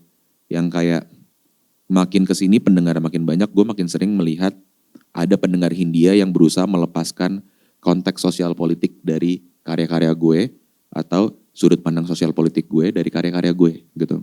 Dan itu makin banyak, makin hari. Dan kadang-kadang gue ngerasain kayak ya berarti orang-orang ini cuma pengen have fun ya. Maksudnya kayak dia cuma cherry picking, mengambil lagu-lagu yang cocok ada di skenario hidupnya mereka. Dan bilang kalau mereka pendengar Hindia. Tapi mereka gak mau denger Anak Itu Belum Pulang gitu. Mereka gak mau dengerin tracknya Bu Sumarsih gitu di Kamis. Kayak ada satu reviewer musik gitu yang ngetawain tracknya Bu Sumarsih gitu. Sorry? Ada satu reviewer musik yang ngetawain pas lagi listening playthrough gitu. Pas bagian Bu Sumarsih diketawain gitu yang kayak. Dan ya itu real gitu, maksudnya orang-orang kayak gitu ada. Dan gue gak bilang kayak gue benci sama orang-orang kayak gitu ya. Maksudnya ya sudut pandang politik aja, gue tidak seperti itu dan bukan gue gitu intinya gitu. Gue tidak punya sudut pandang atau perspektif seperti itu. Tapi ada kesedihan di situ, dimana kayak gue merasa makin ke belakang, makin ke sini, pendengar Hindia makin banyak, tapi juga makin tidak bisa dikontrol siapa yang mendengarkan. Karena kan lu denger Hindia di HP masing-masing gak beli tiket kan. Siapa aja bisa dengar gitu. Free for all. Dan semakin banyak yang berusaha melepas konteks sosial politik dari Hindia dan gue gitu sebagai Hindianya sendiri gitu. Dan itu gue gambarkan di Ya Ayo. Oke. Tapi secara keseluruhan biasanya kan yang politikal adalah sesuatu yang apa ya, secara musik mungkin keras gitu. Tapi lo mencari pendekatan yang lain. Pertama, kenapa? Dan yang kedua masih belum terjawab juga. Apakah yang ingin lo sampaikan, apakah keresahan lo tentang sosial politik itu tersampaikan ke audiens yang mendengar lo? Maksudnya apa yang ingin lo sampaikan ini menjadi sesuatu yang ditelan juga sama mereka? Kalau yang ada di ruangan ini sih gue yakin ngerti gitu. Yang datang ke show-nya Doves 3 titik, Bali, Jakarta, Surabaya, gue yakin ngerti. Kayak misalnya kadang-kadang ada sesuatu hal yang gue lakukan, terus terus mungkin kayak random people on the internet bilang kayak, lu kalau kayak gini lu tidak menghargai kayak pendengar lu atau fans lu yang apa. Enggak, justru ini cara gue menghargai mereka gitu. Semua sikap gue juga salah satu cara gue menghargai mereka selain menjaga integritas gue. Karena pendengar gue pasti ngerti, yang beneran pendengar gue gitu. Yang lain cuman suka cincin rumah ke rumah, kita ke sana gitu. Dan kayak sampai kapan gue mau nyenengin pendengar yang kasual gitu. Enggak, gue bisa ada di AMI Awards, gue bisa ada di tenis indoor segala macem. Lagi-lagi gue cuman vessel, yang nganterin itu pendengar gue yang ngerti dan tahu sudut pandang kami semua di tim dari awal gitu. Kami punya hal-hal fundamental yang sama. Dan itu kayak, gue tidak memaksa semua pendengar Hindia punya fundamental yang sama gitu sama kita, sama kami. Tapi ya kalau dari perspektif gue gitu, kayak core audience-nya, core fans-nya ngerti gitu. Makanya mereka bisa ada di sini selama itu, karena mereka ngerti dari awal. Yang enggak mah cabut, kayak nggak nyaman pasti tiba-tiba dengar ya ayo gitu. Atau ngelihat kayak apa yang gue omongin di internet pasti nggak nyaman. Dan ya, atau oblivious aja gitu. Kayak cuman tahu lagunya dari playlist segala macam, tidak melihat apa yang lagunya sampaikan atau apa yang senimannya sampaikan tentang lagunya di publik. Makanya nggak tahu gitu. Dan berarti karena dia tidak ngulik itu, berarti bukan core audience. Jadi sesimpel itu aja gitu kalau buat gue. Oke. Tapi Bas, why do you think you have to be political? Kalau gue ngerasa why Hindia have to be political? Oke, kalau gue gini, kalau gue merasa yang pasti ya, yang selalu gue percayai, the political is personal and the personal is political gitu tentunya kan. Itu ungkapan yang sudah sering disebutkan lah. Dan yang kedua, gue merasa Hindia itu adalah sebuah proyek musik di mana gue berusaha memahami diri gue dan lingkungan gue dan keluarga gue, pasangan gue, orang-orang terdekat gue. Untuk gue bisa memahami diri gue harus punya kepekaan hati. Gue gak mungkin punya kepekaan hati kalau gue gak peka sama apa yang ada di luar gue juga. Gitu. Jadi itu harga mati buat gue gitu. Gimana caranya gue bisa mengerti banyak hal tentang diri gue kalau gue tidak melatih empati gue melihat hal-hal lain yang ada di luar. Jadi udah pasti gitu kalau misalnya tiba-tiba ditanya kenapa Hindia akhir-akhir ini jadi politis. Dari awal politis. Karena lagi-lagi the political is personal and the personal is political. Dan yang kedua, ya ini cuma refleksi dan cermin dari apa yang terjadi aja. Kalau negaranya nggak begini juga muatan lagunya nggak kayak gitu. Kalau gitu. kita di New Zealand juga. Iya, kalau kita di kalau kita di tempat lain mah nggak begini gitu. Kita di mana di nggak tahu gue mana yang sekarang semuanya ultra konservatif, right wing lagi maju-majunya kan di mana-mana. Sepertinya satu bumi lagi gunjang-ganjing gitu. Tapi sepertinya ada gitu tempat-tempat yang lebih tidak parah lah. Kayaknya kalau kita semua di tempat lain juga nggak gitu lagunya gitu. Nggak ada gitu, Kamis anak itu belum pulang mah nggak ada di mixtape-nya. Cuman itu realita kan, ada di depan mata ya udah gitu. Harus direfleksikan dengan baik. Karena ya kalau buat gue pribadi gitu, kesenian yang baik itu yang merefleksikan zaman ya. Tempat dan waktu di mana dia dilahirkan. Dan gue cuman mau merefleksikan itu doang. Masa gue mau mengenal diri gue cuman gue gak punya empati gitu sama hal yang ada di luar itu. Gue rasa sih itu harga mati ya. Gitu.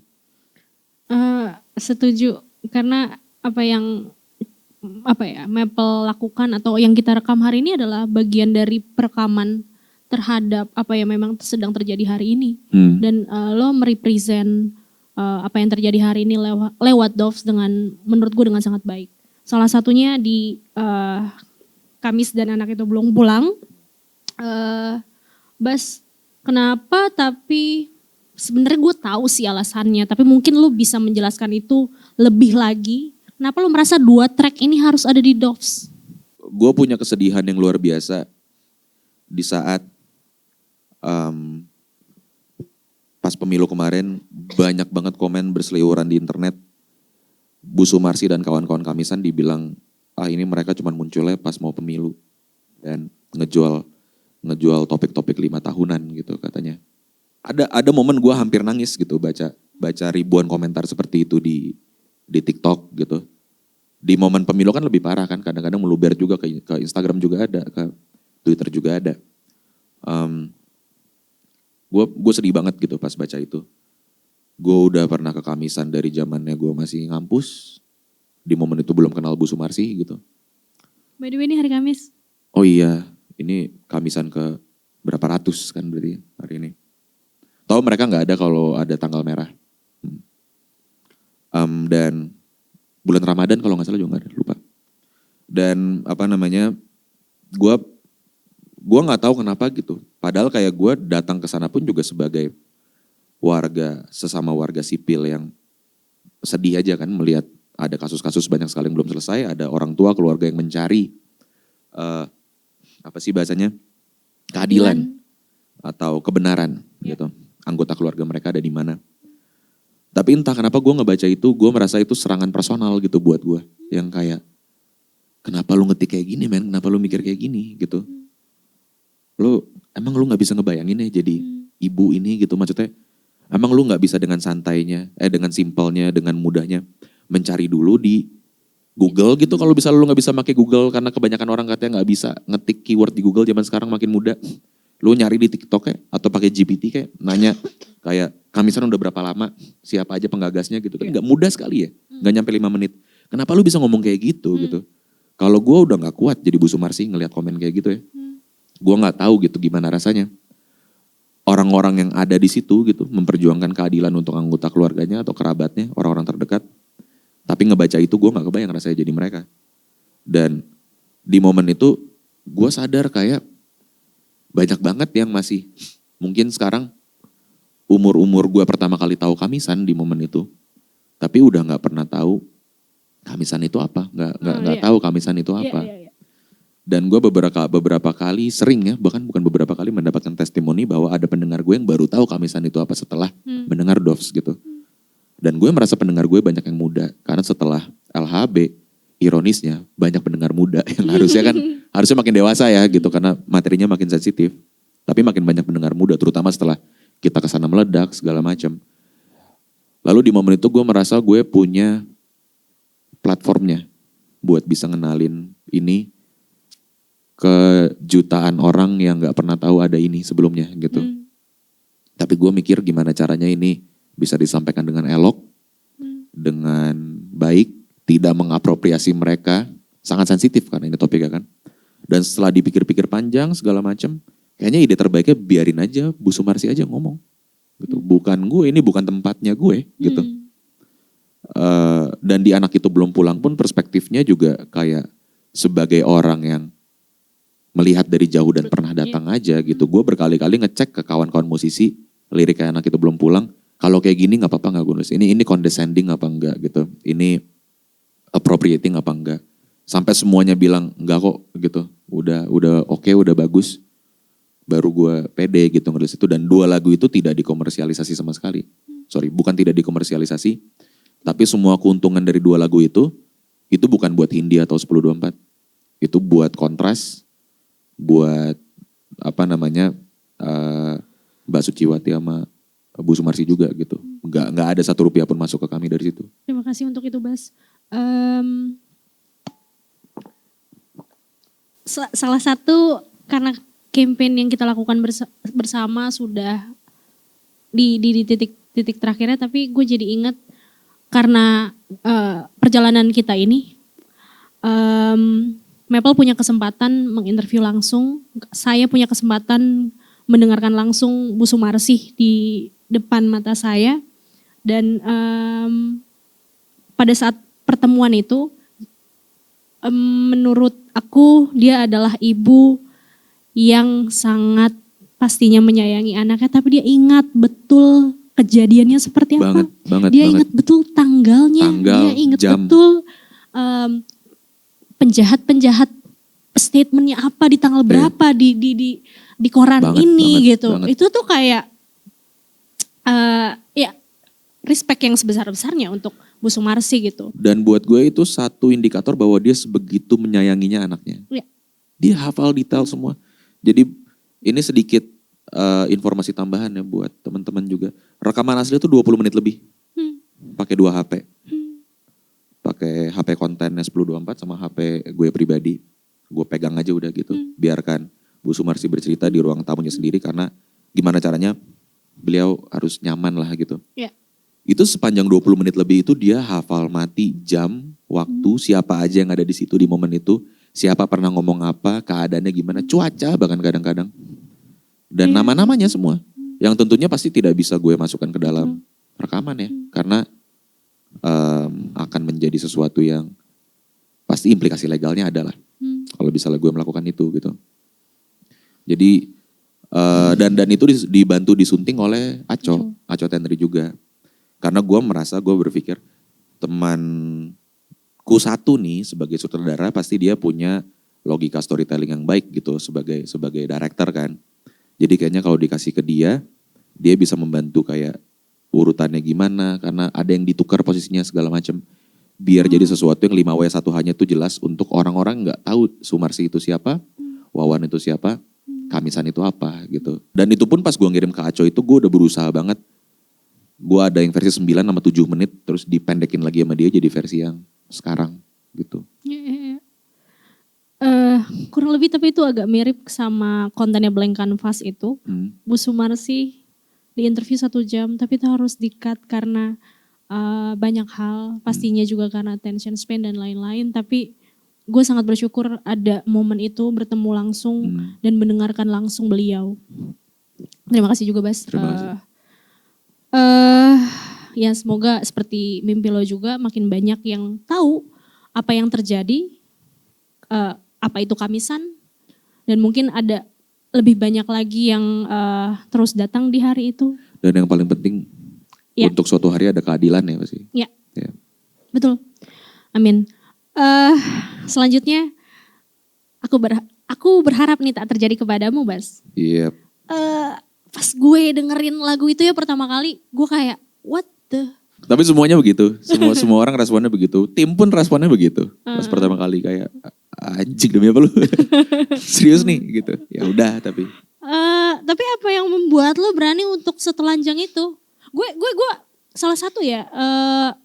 Pertama kali gue mendengarkan Doves ini adalah kok bisa ya seorang manusia yang punya banyak pengalaman di hidupnya dan bisa menuangkan itu ke dalam sebuah album atau mixtape atau karya dan setelanjang ini. Kembali ke poin beberapa momen lalu yang gue dan Pram sepakat dan setuju bahwa Doves ini harus jadi jahenya lah, kalau kita makan sushi ini jahenya buat bersihin mulut, buat bersihin piring sebelum album ketiga. Dengan semangat itu, gue merasa ada banyak banget beban atau baggage yang gue bawa di pundak secara personal. Yang kalau gak selesai di Doves percuma, di album ketiga gue bakal menceritakan ulang hal-hal yang belum selesai aja dari album kedua, dari Doves gitu. Ada masalah-masalah perihal kekecewaan gue dengan mantan manajer gue gitu, sakit hati gue dengan dia. Ada masalah-masalah yang lebih lebih personal dan detailed lah gitu, 1-2 hal. Di bagian keduanya ada masalah gue dengan pasangan gue, ada trauma gue dengan 1 jam gue berusaha menyelamatkan Betty gitu. Ada momen di mana gue mengakui juga kalau gue ke terapi gitu setahun pasca, nggak ada yang pre, post dan during LHB sebenarnya kurang lebih. Dan gue ngerasa itu semua harus keluar gitu di satu momen yang gue punya di Doves ini. Kalau nggak misalnya masih ke bawah ya album ketiga biru lagi gitu. Maksudnya akan gak selesai lagi masalahnya gitu. Ini harus keluar semua. Dan ya poinnya sama sebenarnya kayak kalau lu nanya Kenapa bisa seberani itu? Di momen itu juga kalau dipikir-pikir gue juga bingung gitu kenapa gue bisa seberani itu. Dan itu pun gue tulis gitu. Apakah gue berani untuk beneran Iya. masukin ini ke Album kedua. ke mixtape Iya. lebih tepatnya. Iya. Dan itu one take. Hah? Itu one take. Itu one take di studio gue di rumah. Ada beberapa suku kata sebenarnya yang kurang jelas. Keteliwai dikit lah. Tapi kawan-kawan semua di tim sangat tidak menyarankan gue take ulang. Pertama karena beban emosinya. Yang kedua gak bakal sama lagi gitu emosinya kalau di take ulang. Semuanya juga sepakat gitu.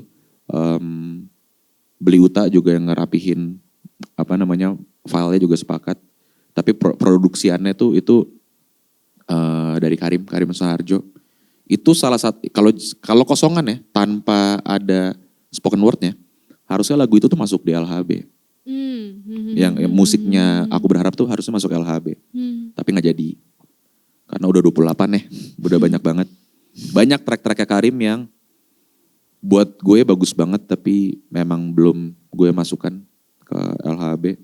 Gue gak bilang enggak, untuk tidak menjadi hipokrit, karena siapa tahu di kemudian hari keluar gitu, seperti aku berharap. Cuman ya gitulah, maksudnya maksud dan tujuannya itu buat diri gue aja gitu, karena gue tahu itu tidak enjoyable untuk pendengar. Apalagi kalau pendengar kasual ya, kayak apa juntrungannya dengerin cerita pribadi gue gitu. Gak ada nilainya buat mereka. Untuk pendengar musik mungkin cukup menarik gitu track itu, karena komposisinya kompleks kan, aransemennya kompleks, free jazz gitu belakangnya. Tapi gue rasa sebenarnya nggak ada faedahnya kan, sebenarnya kayak cerita itu semua di publik gitu. Tapi itu buat gue aja pribadi. Gue merasa kalau gue sudah mengeluarkan itu, kan gue punya kepercayaan kalau gue sudah menulis sesuatu menjadi lagu. Apapun yang gue tulis itu udah nggak punya kekuatan lagi terhadap diri gue. Kayak they have no power against me anymore kalau itu udah jadi karya. Dan itu cara gue kemarin menaklukkan berbagai masalah itu dalam satu track sekaligus. Sekalian aja deh gitu, gue masukin. Dan yaudah kayak abis ini gue merasa itu tidak akan bisa dipakai lagi untuk menyerang gue. Dan dia sendiri sebagai sebuah entitas gitu ya, masalah ini tidak bisa lagi menggerogoti kepala gue, karena lu sekarang udah cuman jadi beberapa kalimat dalam durasi 5 menit aja men, lu udah bukan jadi apa-apa gitu. Lu udah gak punya power lagi sama gue. Itu poin gue itu di lagu itu. Masuk ke lagu terakhir. Yeah. Love by You. Kenapa ditutup dengan lagu ini dan kenapa mengajak Petra untuk menceritakan hal personal juga, dan dia mau akan itu? Yang pertama, kalau ditanya kenapa dia mau, jujur gue gak tahu kenapa dia mau. Tapi gue kepikiran dia dari awal. Pas lagu itu udah jadi, itu diproduce sama Beli Uta dan Lava juga. Gue inget Lava ngomong, dari awal tuh aku kepikiran memang ada spoken word bass gitu di bagian sini. Tapi di momen itu placeholder ya Beli ya, bahasa Latin ya waktu itu ya. Ya, dia pakai stok voice note aja gitu yang dia temuin mungkin di Splice atau di mana nggak tahu, placeholder bahasa Latin. Cuman poin dia ngomong ke gue dan ke Beli Uta kayak ini tuh aku kepikiran banget tuh ada pengantarnya gitu. Apalagi ini track terakhir kata dia. Kayaknya syahdu kalau ada yang nganterin gitu. Terus di momen itu setelah udah mendengarkan demonya berkali-kali, ada placeholdernya, lama-lama gue jadi sepakat. Yang kayak iya juga ya. Tapi apa gitu gak tahu. Bener-bener gak tahu apa. Karena ini kan kami berusaha lepas dari pakem-pakem Hindia biasanya kan. Voice note-nya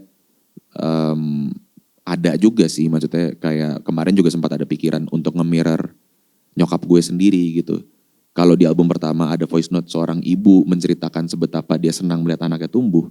Di mixtape ini ada seorang ibu yang menceritakan dia tidak bisa melihat anaknya tumbuh karena meninggal diambil oleh negara gitu. Cuman di momen itu kayak apa ya, maksudnya kayak ini dia secara posisi juga voice note ini gak ada mirrornya ke atasnya. Konteksnya juga bingung karena kayaknya nggak mungkin juga ditarik ke topiknya Bu Sumarsi lagi gitu. Udah selesai gitu, satu bagian itu di mixtape ini udah selesai. Sampai akhirnya ngomongin topik lagunya dulu gitu. Setelah kayak udah dapet mau ngomongin apa, gue ingat itu di depan kantor kami itu bentuknya garasi by the way. Sama Beli Uta, sama kawan-kawan yang lain gitu. Malam-malam sampai agak malam lah. Kayak mendapatkan ide yang bahwa itu mereka yang ngomong sebenarnya awalnya dari Beli Uta juga gitu. Gue mendapatkan paraphrasing ya ini ya. Lu tuh suka lupa kalau pada sayang sama lu sebenarnya gitu. Kayak itu nge-trigger banyak ide gitu di kepala gue yang kayak iya juga gitu, dan di percakapannya di malam itu juga jadi eskalasi kayak kita tuh jadi suka lupa kalau Tuhan tuh sayang sama kita sebenarnya. Kadang-kadang dikasih tuh udah ada tapi lu look the other way. Akhirnya ide besarnya jadi itu. Dan pas banget buat nge-mirror Hated in the Nation gitu di awal. Terus gue gak banyak briefing Petra gitu, apa-apa. Gue ngasih ke dia, gue menjelaskan apa yang gue tulis, tapi gue tidak memberikan titipan sama sekali ke dia. Apa yang harus dia... Untuk cerita apapun di situ. Dia juga, gue minta untuk mengirimkan voice note lagi-lagi. Tapi gue gak pengen dia tuh langsung memposisikan voice note-nya dia tuh udah di depan lagunya gitu. Jadi biar dia tidak terpaku sama durasi. Jadi dia juga ceritanya bebas. Akhirnya dia balikin ke gue setelah 1,5 hari lah kurang lebih. Lumayan cepet. Dan dia mau gitu. Gue agak lupa, cuman kalau gak salah dia bilang semacam ini ya di telepon. Gue mau karena lu yang minta gitu. Teman baik, sangat baik. Dan gue juga belajar banyak dari Petra, dan gue juga bilang ke dia, gue gak tahu kenapa gue kepikiran lu Pet, selain kayak gue gak mau rilisan-rilisan Hindia diisi sama, kalau yang levelnya bukan musikal ya, diisi sama orang-orang yang gak deket di hidup gue gitu. Dan ada Danila juga by the way di Hated in the Nation. Ada Danila di Hated in the Nation. Bagian outro-nya itu yang nyanyi Danila. Oke. Jadi kayak sebenarnya ternyata ada mirrornya. Di Hated in the Nation ada Danila di ending, di Love By You di intronya ada Petra gitu. Dan Petra mau, dia ngirim balik, dia cerita tentang ya itu cerita yang ada di mixtape gitu. Cuman intinya kayak dia bercerita tentang bagaimana dia harus tanda kutip dititipin lah ke keluarganya yang lain di saat dia merasa kehilangan figur orang tuanya gitu. Kehilangan secara emosional ya.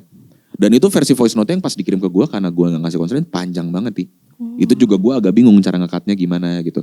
Nanya ke Uta, nanya ke Pram, udah enak belum? Kalau segini udah enak belum? Sampai akhirnya kayak ini udah pas ya segini.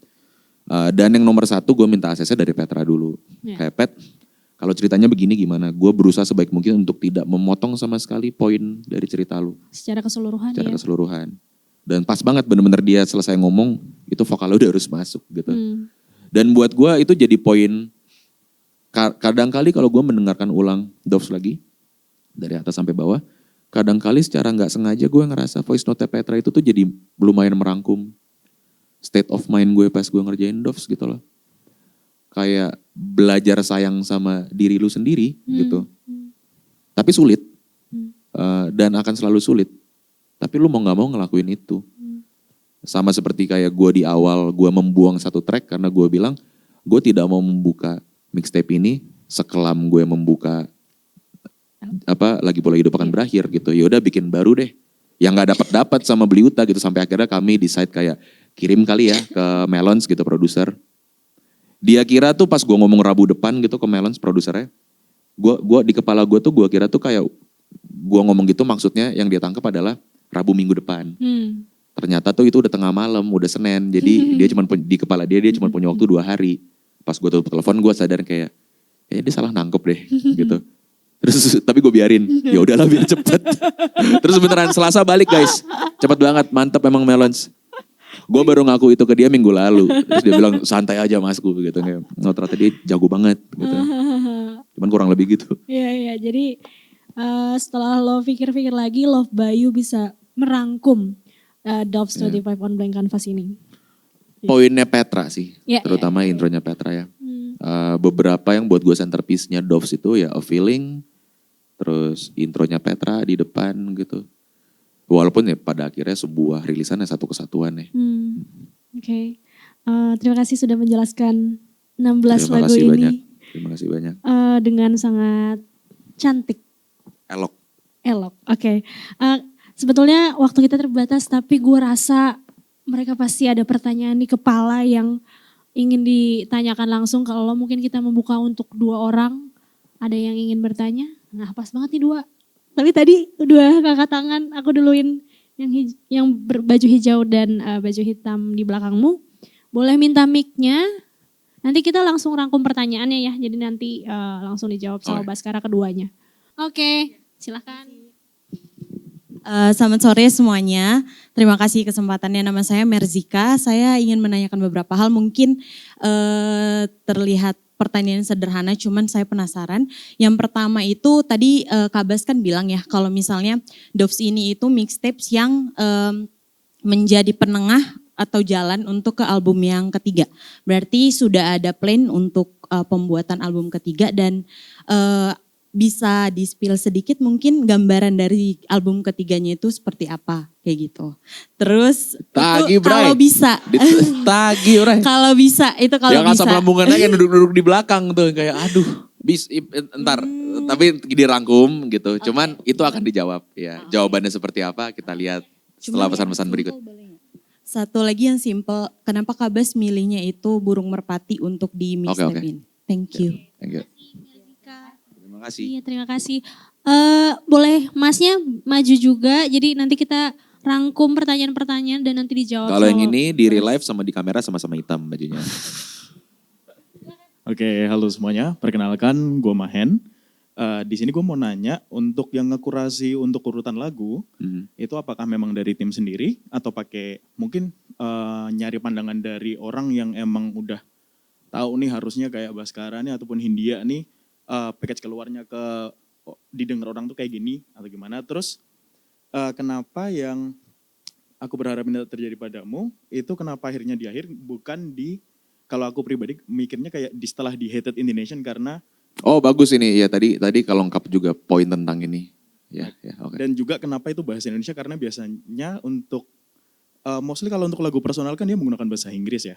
Kenapa ini pakainya bahasa Indonesia terus ya di akhir gitu. Oke, terima kasih banyak. Oke, terima kasih. Oke, lo ingat pertanyaan enggak? Gua Ingat. Ya? Good memory, fish oil. Tiap pagi. Serius guys, coba deh. Lumayan. Coba, 1. Yang pertama tadi kayak ini untuk menuju, kan tadi katanya Doves tujuannya kan untuk intermission. Menuju album ketiga. Jadi apakah udah ada plan atau belum?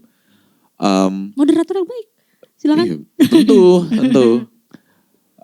Tujuannya tuh lebih kayak gini sih. Maksudku adalah apapun yang mau ditulis setelah ini itu sudah tidak ada lagi beban cerita-cerita yang belum selesai.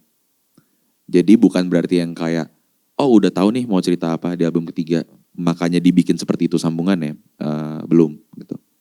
Karena jujur gitu, kalau buatku pribadi di kepalaku sekarang, karena gue tuh dari tahun 2017 bahkan sebelumnya ya, karena obligasi dan berbagai macam hal tidak bisa berhenti atau istirahat menulis lagu. Multiverse, beberapa orang memaafkan, single-single lepasan, menari dengan bayangan, uang muka, terus sebelum itu ada Selamat Datang di Ujung Dunia, ada Ali, Lagi Pula Hidup Akan Berakhir, Membangun dan Menghancurkan, Doves, dan yang terakhir Obrolan Jam 3 Pagi gitu. Jadi benar-benar sudah kurang lebih 8 tahun, lebih bahkan sebenarnya kalau dari proses pengerjaan Multiverse, udah 1 dekade gue tidak bisa berhenti menulis lagu gitu. Jadi di momen ini, di saat benar-benar kali ini dikasih break gitu, kepalanya bingung. Yang kayak, tahu gak sih istilah katanya kalau orang tua udah terlalu lama kerja, tiba-tiba pensiun tuh jadi linglung gitu loh, yang kayak tiba-tiba beli lovebird gitu kan, kayak kepikiran buka bengkel gitu, ada-ada aja gitu ide-ide orang tua. Nah agak ada itunya gitu, jadi kepala tuh udah mulai yang kayak, bukan gelisah sih, tapi yang kayak, ayo dong jangan gak kepake nih gitu, jadi males takutnya gitu. Jadi jujur kalau misalnya kayak ide-ide apa segala macam udah mulai ada yang lewat. Udah kadang-kadang udah mulai ditulis. Udah mulai ada kayak kecenderungan belanja alat kali ya 1-2 gitu buat mulai dipakai nanti. Cuman belum digarap dengan serius gitu loh. Ini tahapnya tuh sekarang masih, bahkan levelnya bukan mencari ide ya, masih berusaha mendengarkan semuanya sebanyak mungkin, menyerap semuanya, ngumpul-ngumpulin wishlist sama beli Uta juga yang kayak abis ini kalau bisa bikin album 3 mixingannya kayak gini lucu kali ya, iya gitu apa segala macam. Tapi belum di level yang kayak tiba-tiba gue datang ke tim terus ngomong ke Pram gitu, terutama Pram ini deck album ketiga gitu. Walaupun mungkin aja dalam 1-2 tahun bukan rilisnya ya, tapi duduk seperti itu sudah diperlukan gitu. Cuman sekarang belum. Dan terutama karena gue berusaha selalu mengeluarkan sesuatu itu di Hindia karena keinginan yang primal gitu, yang mendasar. Kayak ini emang harus diomongin. Iya. Bukan karena emang udah harusnya ngeluarin album aja gitu loh. Karena gue ngerasa nggak bisa jadi monumental kalau misalnya keluarnya itu karena harus keluar, bukan karena dia sebagai sebuah topik itu memaksa keluar di momen itu kayak Doves gitu. Iya. Jadi dibiarin dulu. Ini sekarang momennya tuh masih merangkum gitu semua. Burung merpati itu dia simbolisasi dari banyak hal. Ada 2 kan, yang atas dia kurus. Mimi itu meninggal dalam keadaan kurus. Betty itu di bawah gitu.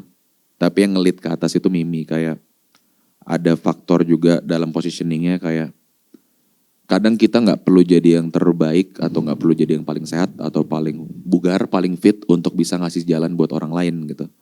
Jadi yang ada di atas itu yang kurus. Di kekristenan juga Doves merpati itu sering menjadi simbol Roh Kudus, simbol good gospel juga, berita baik gitu. Kadang-kali juga menjadi simbol arwah yang udah terbang. Dan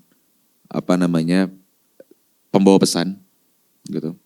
Karena di momen itu juga dalam ideation mengerjakan Doves, gue juga membawakan beberapa topik yang bukan punya gue. Juga ada faktor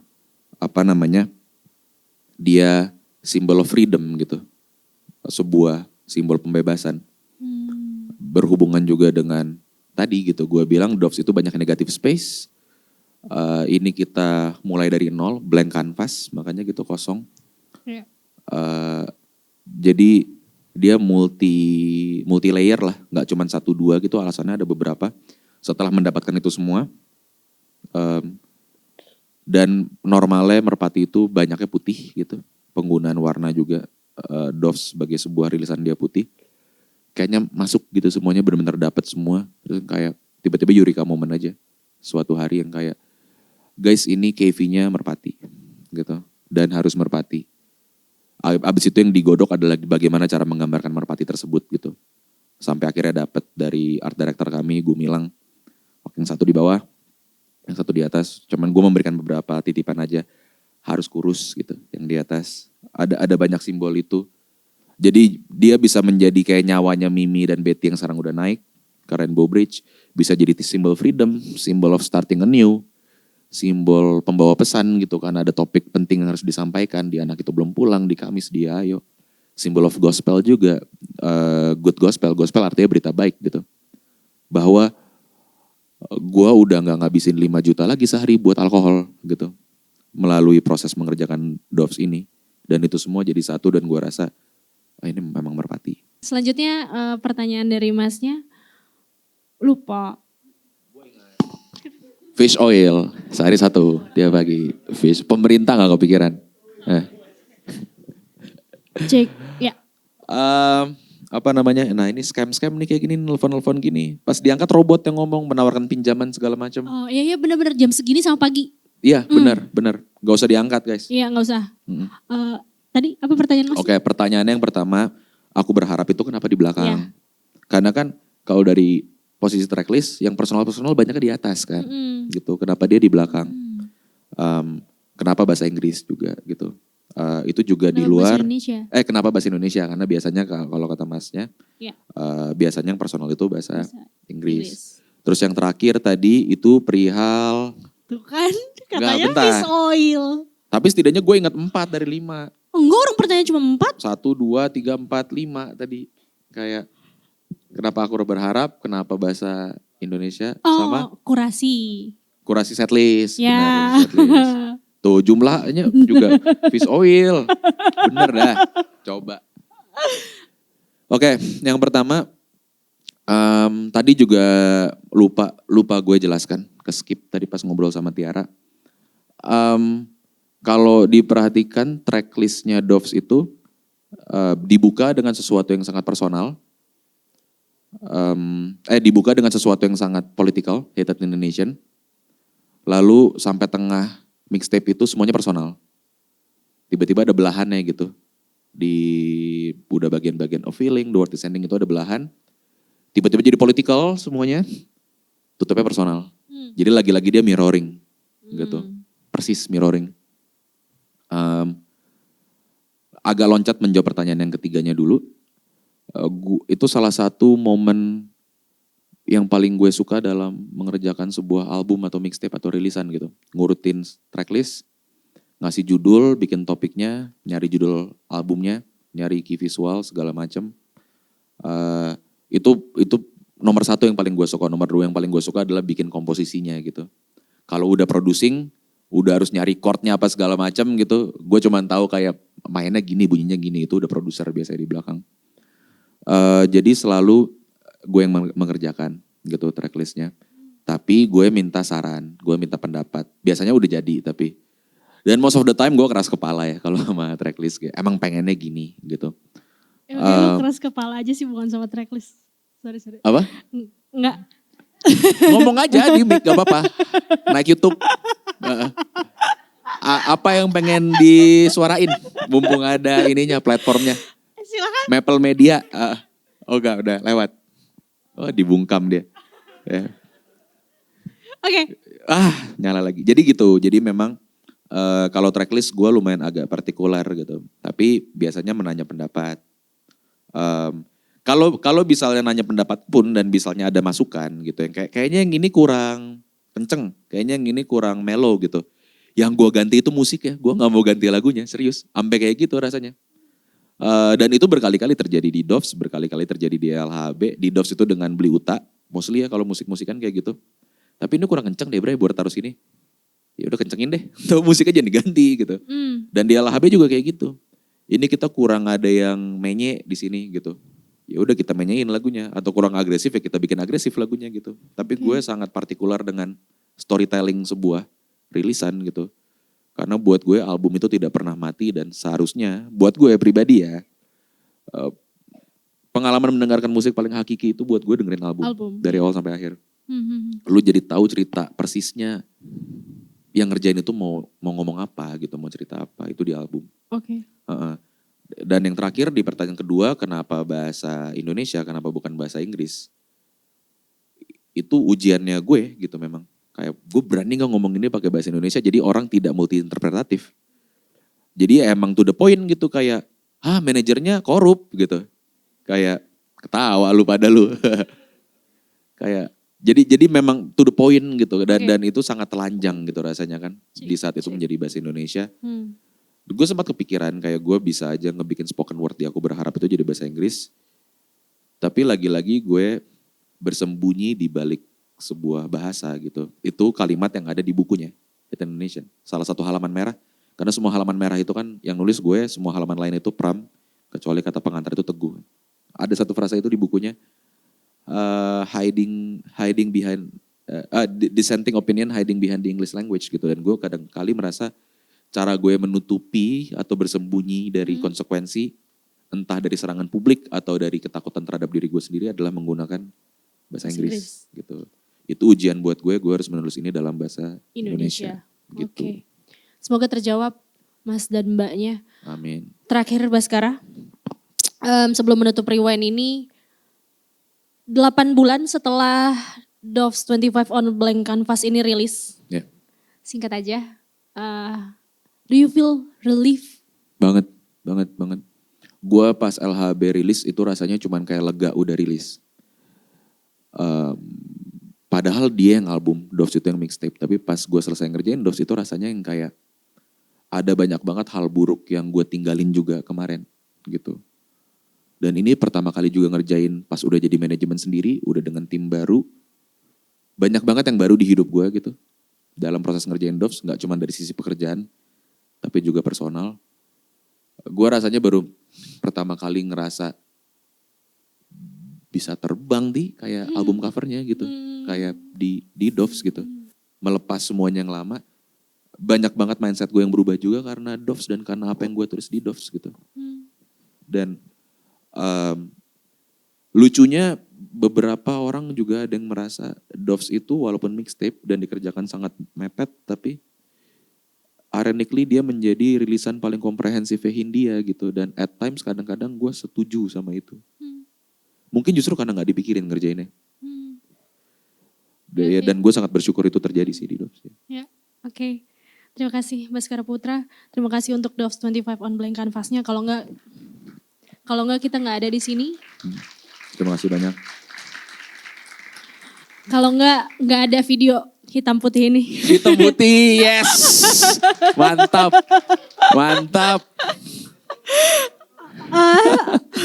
Oke. Baskara rasanya tidak sabar untuk mendengarkan album ketiganya Baskara Putra setelah adanya. Pelan-pelan. Oh iya, belum santai. Tapi maksud gue karena ini lo udah terbang. Ngerti gak sih? Iya, tapi. Iya, oke. Kita buat, mungkin dibuatnya juga kurang lebih yang serupa juga ya. Maksudnya kesantaiannya atau. 3 bulan. Muntah sih gue 3 bulan lagi muntah. Asli jujur. Oke, mari kita tutup ini. Rewind kali ini. Karena kita akan menyaksikan penampilanmu. Di pertama kalinya lo juga akan membawakan mixtape ini secara utuh, secara full. Oke. Terima kasih banyak yang sudah nonton di sini. Terima kasih banyak teman-teman semua. Terima kasih. Sore-sore ke Cikini. Untuk yang di rumah juga semoga hari ini bermanfaat untuk kalian. Terima kasih. Thank you guys. Thank you for watching. Bye. Bye.